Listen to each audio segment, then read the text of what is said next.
And we're back for our third piece of Chapter 1, and we should probably be able to get done now. The next part of the chapter, they talk about designing a structured cabling system. Again, during the semester, we're going to actually design a cable plan for a building. So we'll be doing some of these pieces as we go. We will be selecting how we're going to design it. We're going to select our materials, and as we do our labs this semester, we're going to be learning good workmanship. So we're going to do all these pieces as the time goes on. The basic structure here, many of our twisted pair techniques we use today were from the days of phone. So a lot of the stuff we do with our twisted pair cabling, the connectors, the termination color codes, all came from the phone industry, because that's what we started using for us phone lines. Modems, dial-up modems, phone lines, we started using those. So we adapted those techniques into the data lines that we use today. We kept kind of advancing. We want to run 10 megabits, so we'll change the wire to meet that. We want to do 100 megabits, we'll change the wire to meet that, and so forth and so forth. So we kept adapting this.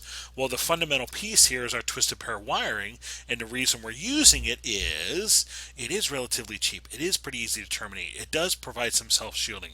It was once thought to only be able to handle 100 meg, but we're up in the 10 gig realm looking at 40 gig. So it's been able to adapt. So we keep using it. And our connections and terminations are still relatively easy for all that. The max length on this is still at 100 meters for our data applications. So it is one limitation here. Our structure wiring is based on our standards 568C. We're going to be using that a bunch. I have copies of that on D2L for you so you can see it. You'll want that to refer to. And the way it's set up is, as we looked at the all the horizontal cabling come back to a closet. Well, if I looked at that, let me zoom back here real quick. If I look at this one unit, this is my structured cabling to one closet. I can repeat this unit over and over again for a multi-floor building. And if my building gets super large, I can come out here with a piece of fiber out to this part of the building and repeat my closet to handle an even larger floor. So when they talk about, let me zoom back here now. There we go. It can be repeated as necessary. That's exactly what they're talking about. I can repeat this closet structure as many times as I need to cover my building, because I do have the limit of 100-meter cable run with my copper cabling. I have an enormous advantage to my designer, because you don't need to know all the specifics. You just need to know, with this bandwidth, I'm going to use this category of cabling, and everything else kind of follows suit. Oh, gigabit, I'm going to use category 6, and we're going to do category 6 cabling, category 6 patch panels, category 6 outlets, etc., etc., etc., and they know all those pieces once put together should work. And my basic elements here are the horizontal wiring, backbone wiring, and my cross connects. So again, here's my blue wiring, that's my horizontal wiring. The red wiring is my backbone wiring. And the cross connects they talk about, well, the horizontal wiring comes into a horizontal closet. That's your HC. And all the HCs in my building come down here to the main closet. This would be my main closet. This would probably have my servers and other things in.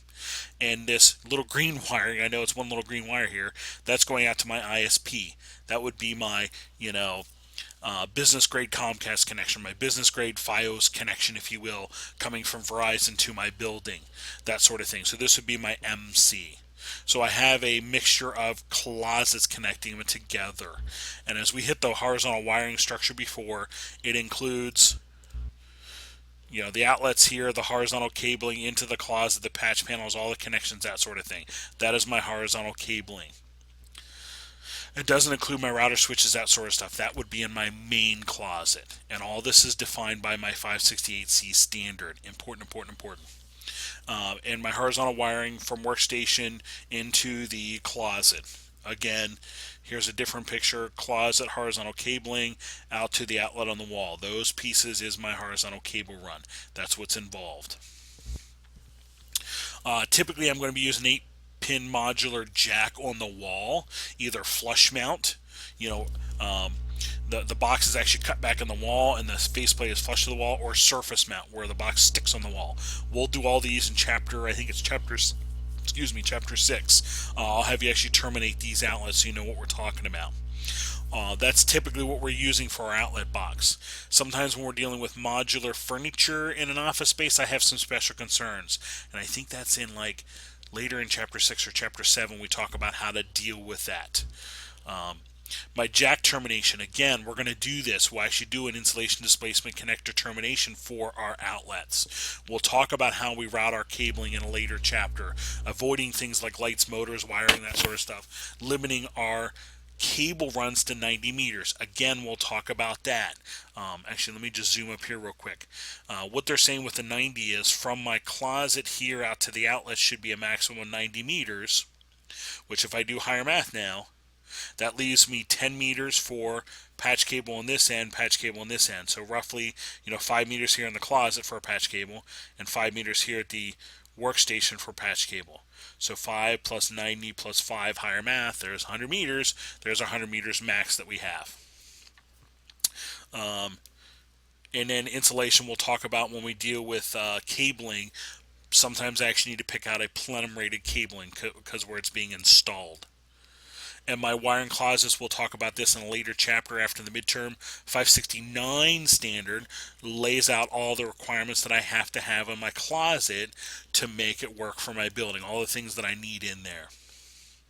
They mentioned backbone wiring now. That was kind of all your horizontal wiring. Now our backbone wiring, again, this may be in one building or between buildings. This is typically the wiring between my closets, also called vertical cabling. And I'm usually connecting together two different horizontal closets or two different buildings. So it could be copper, but a lot of times it's fiber for distance. So if I look here again, here's my horizontal cabling, the blue wire, that's typically copper, going from my outlets into my closets, into my patch panels, that sort of thing. And then from my switch to another switch, this red wiring is my vertical or backbone wire. Typically it's going to be fiber. Even if the distance is short here, it's typically going to be fiber for some reasons of electrical isolation between my floors, or noise immunity, because fiber is glass. It will not permit an electrical problem to go from one floor to another floor. So sometimes I'm using fiber just for those reasons. Well, my backbone structure can have a couple different forms. I can be going daisy chain or star fashion. You have to think back to 120 now. Daisy chain, here's an example of, I kind of did a 3-floor building like we just got done looking at. If I go from switch to switch to switch, this is a daisy chain, or what we call a serial backbone back in 120. Again, not many connections, easy to hook up. I'm not using many device ports. But I have the issue of if a link fails, my whole floor is dead. Or if this link fails, I have 2 floors dead. So not very reliable at all. Or I can take the same 3 closets. Let me back up here again real quick. The same 3 closets, that was a daisy chain.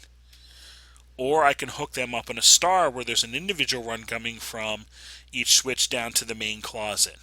A few more connections, a few more ports, but if I have one link go dead, it only affects that floor, not 2 or 3 floors in my building. That would be a star, or what we would call a collapsed backbone, if you remember that from 120.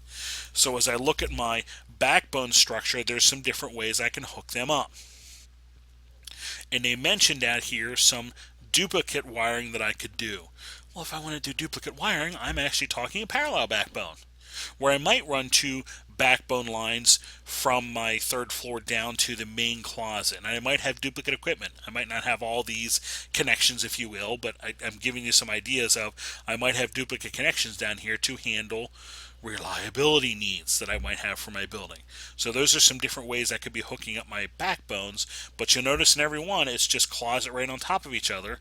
How am I hooking these closets up is what matters. How am I connecting those switches up is what matters. That's my different backbone backbone wiring options, if you will. There we go. That's the word I'm looking for. And here's where I mentioned some of the advantages of fiber. I don't always have to use fiber between my floors, but here are some advantages. Fiber can give me some distances longer than copper, yes. It can give me some noise immunity because it's not fiber is not affected by electromagnetic interference, that sort of thing. It can do the electrical isolation that we mentioned. An electrical problem on floor 2 will not go through the fiber cable down to floor 1. And I have some more bandwidth capability with fiber. So a lot of times my connections between floors is fiber for those reasons. Location routing, I do need to worry about my 90-meter cable run, as we said, and allow some extra room for routing. Again, when we talk about routing cabling after the midterm, when we talk about 569, we'll talk about that, and supporting the cabling, those sorts of things. How do I route it? How do I account for it? How do I factor for it? How do I support it? Cable trays, all those things. We'll pick all those out. And then in this part of the book, they show you a picture of what a cabling design might start to look like. Well, this gives us an idea of kind of what we're going to do for our bid spec and what's called a catchment area. And I took a picture of the Blocker building from a couple years ago and showed you if we picked out a wiring closet here, potentially, I just put a circle in here. If this were 50 meters, a 50-meter radius around that closet would be the area that this closet could serve with cabling. That's what they're talking here with the catchment area. We're going to do this in our bid spec in our building so you have a better feel for what they're talking about. But this gives me a starting point for, if I pick out a closet, how much area does it serve with my horizontal cabling. We'll be doing this in our project as we start the semester here. The last part of the chapter, they talk about advances in wiring. Yes, most places are currently using Category 6, and they're looking down the road at what Category 7 could do for them for bandwidth and future needs. So we're kind of in the Category 6 realm, but down the road they're looking at Category 7 and what it can do. And fiber as well. Fiber right now is pretty much in kind of the backbone. But as a lot of you are noticing or have, you actually have fiber coming to the side of your house. So how long will it be till it starts coming into the house and into some devices? I don't know. I can't give you a year timeline, but I would have a feeling in a handful of years it's going to start creeping in to be connections to certain devices in your house. So again, in a business, might it start creeping in? In due time, it might creep into certain things in my building. All right, so there is a quick overview of Chapter 1. And we'll come back and do Chapter 2 here shortly.